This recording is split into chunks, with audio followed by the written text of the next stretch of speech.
Hello everybody, WebSoak here again, and today I am going to be showing you guys my speed rail update to the speed cart mod, or speed rail mod. You can call it either. Do not ask for this mod in the comments because it is still being it's going to be private for the foreseeable future, and probably until I finish this map, at the least. The speed rail mod. Today I have a pretty cool update, and this is a game changer for the Subwaycraft map. I've made this video because it may not be as well understood as it should be how much of a game changer this is. This update adds selective detector rails. Here you have a black selector rail. Of course, this mod already has different designs or skins of tracks, whatever you want to call them. You have black, concrete, elevated, ground, which I may retexture, and rusty. Of course, there are skins for each model of track. There you go. You have each one, and of course, black is just the traditional Minecraft tracks, but those were the ones I originally retextured when I originally started this project before I had all of the different track skins. Okay, I will show you guys what the big deal is with this update. First off, here is a detector rail. Detector rails are pretty dumb. They don't really have much of an awareness of what's going on around them. Of course, if a minecart goes over them, they'll put off a signal, right? So if I send a minecart over the detector rail, it puts off a signal, but it has no way to specify anything. Let's say you have a system and you want it to specify based on certain minecarts. Well, then you have to set up a very complex command block chain.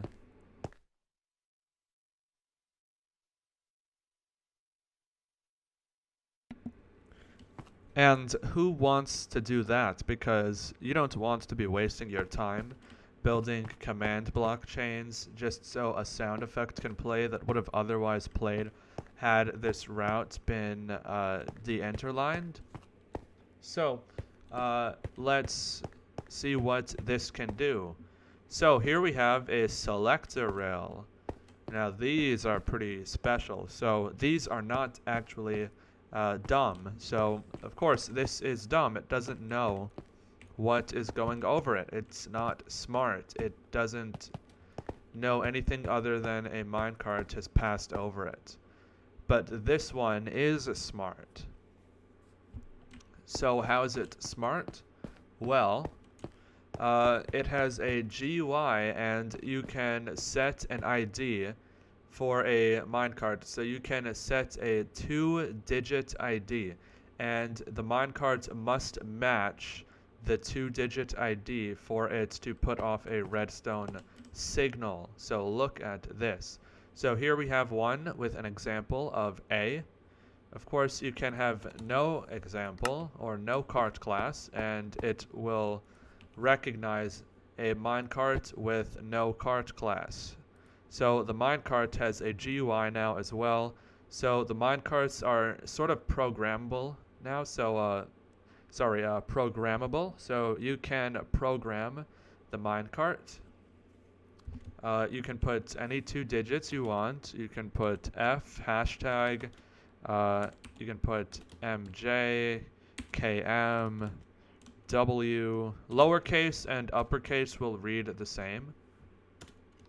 L or LL, A, AX, 6, 6X, 7, 7X, JX, all sorts of different examples that you can think of.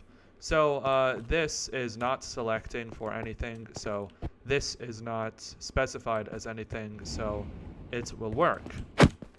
Now we can specify this to only select for E-trains. So a minecart must be an E-train to work, right? So now let's go into the minecart and make it into an E. So these are fluid, so you can easily change these, and it's just a keybind that you set on the keyboard.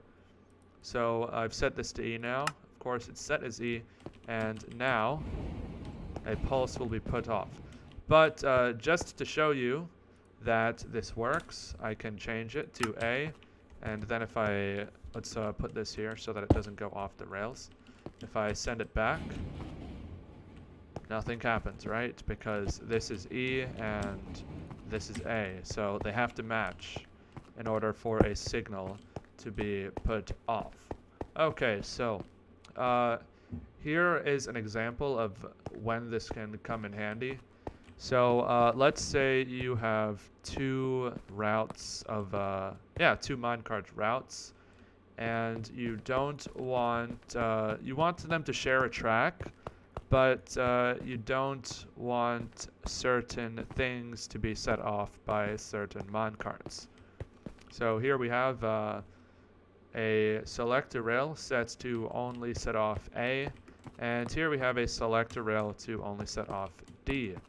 So if a blank minecart goes over this, none of them are set off, right? And now here's where things start to get more fun. So now a minecart of the class D can go over it, and only the one that is selecting for D will get set off. So you can now basically set routes in game. So this is really cool. And of course D doesn't get set off. This also helps with managing switches on minecarts. So here you have a T switch, so or a T junction, whatever you want to call it, but I call them switches. So here you have a T junction. So this junction will send A minecarts to the north and D minecarts to the west, or to the right. So let's say you are a D minecart, send it along, and it proceeds across the switch, and it will go its own way. Of course, if it's an A minecart, it will not set off the switch, so it will go to the right. There we go. Okay, so that's how that works. Let's go into a station over here where I have set this up. So here I have a realistic station. This is based off the New York City subway. So let's say you are building a recreation, a totally awesome recreation of the New York City subway. You saw there were signs there indicating that this station is serviced by the B and C trains. So what happens when you want to have sound effects based on the routes, and you want to have announcements that will automatically play? Well, for those announcements, of course, you could just put buttons attached to command blocks that you press every time you stop. But who wants to press a button every time they stop? I don't. And it looks worse. It should just be press W until you reach your station, right? So then what happens when, of course, in real life, you have various metro or subway systems, and every route doesn't use the same car type. You'll have your R46s, your R160s, your R179s, and in various other systems, you will have various car types as well, because for some reason, metro systems don't just use one car type. I understand why they have to use at least two car types, but I don't understand why every single metro system has its own car type. Let's say you want that aspect of realism. So how can it distinguish which sound effect to play when you depart the station? Well, now it can, because you can set certain sound effects to only play for certain lines. So let's set this to B, and it will play B train sound effects when we reach the stopper.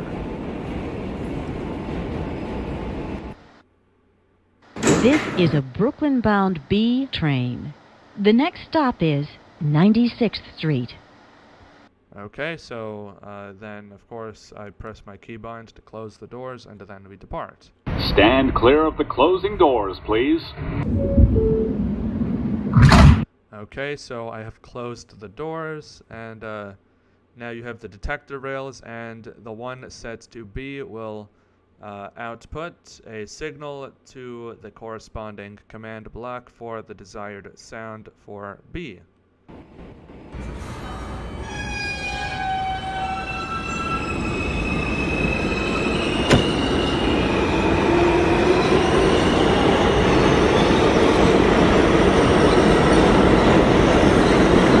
Okay, so you've seen that. Now let's say a C train comes along. C trains use different rolling stock, of course. In real life, B trains use older rolling stock, but this is an example. So, yes, deal with it, I guess. Okay, so C train, it's labeled C. This is a Brooklyn-bound C local train. The next stop is 96th Street. Then I'll close the doors. Stand clear of the closing doors, please. Okay, the doors are closed. I will wait a second so that you absolutely are 100% positive that I didn't set the sound effect off of the doors, but if we proceed, it will now play R179 departure sounds.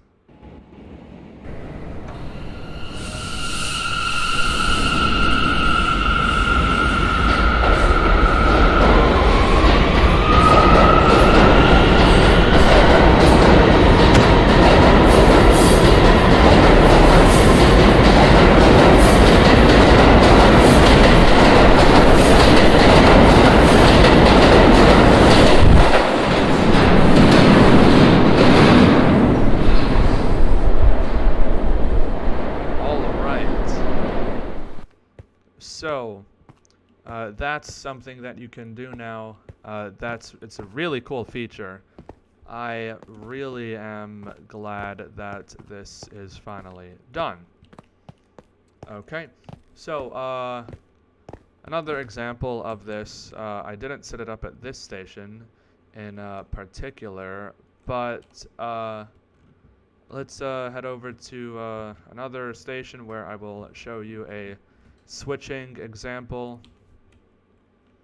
So let's go up here. Somebody damaged that quite annoyingly. Try T. Anyway, so here is one where we have a quite extreme example. So we have 3 lines on the same track. So on this track you have J, M, and Z trains sharing a track, and then Z trains will switch onto the middle track during rush hour, and they will take the peak direction. Of course, heading back, they all share a track going local. Absolutely insane to have so many lines on the same track, but I won't judge. So let's say you have route J. It will play sound effects for route J. This is Marcy Avenue. Transfer is available to the B44 Select Bus Service.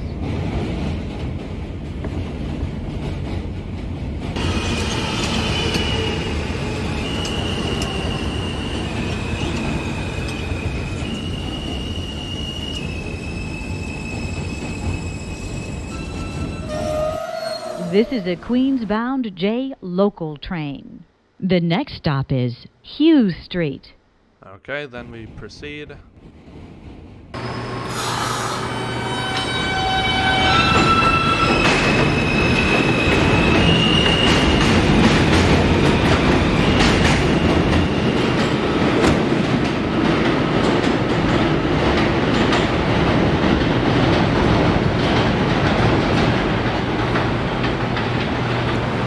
Alright, so you saw that it ignored the switch when it proceeded and departed the station.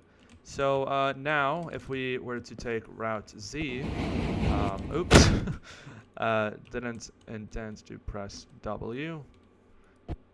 If you're wondering, by the way, what that lag spike was when it went over the speed rail, my sound effects in my resource pack are quite long, so it lag spikes the first time it loads them because they're so long.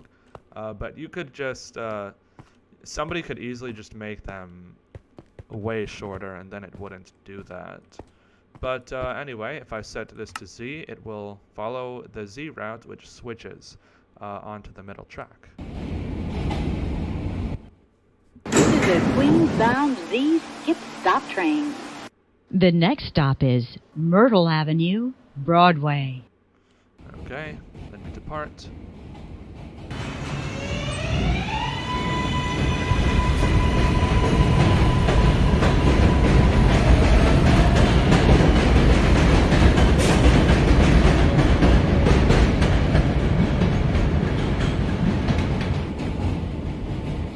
Alright, so that's something you can do. That's really cool. To me, this is a game changer with this. With interlining, anyway, with interlined routes. This is a huge game changer. This will make things much better. No more buttons like you see on this side, which I will have to remove. But you do see there are buttons here. So this was the old system. You would press a button, and you could even see I had to omit the Z because 3 buttons wouldn't fit here. But This is a Manhattan-bound J local train. The next stop is Essex Street. so you would press that to play them. This is a Manhattan-bound M local train. The next stop is Essex Street. But now I don't have to do that because they can automatically play. Okay, so I hope you guys enjoyed this explanation video of what this update is. I think it's pretty awesome, and if you agree, then please leave a like on this video. If you're watching unsubscribed, then you're probably not going to subscribe anyway, but if you want to make me feel better, then subscribe and leave a comment on your thoughts. Again, this is remaining private for the foreseeable future. I just wanted to show the mod off so that people would understand the significance of it in this world. Tri-T needs to stop. Train Rider Railfan needs to stop crashing planes into stuff. It's really getting annoying. And I am WebSoak, and I am out. Thanks for watching, everybody.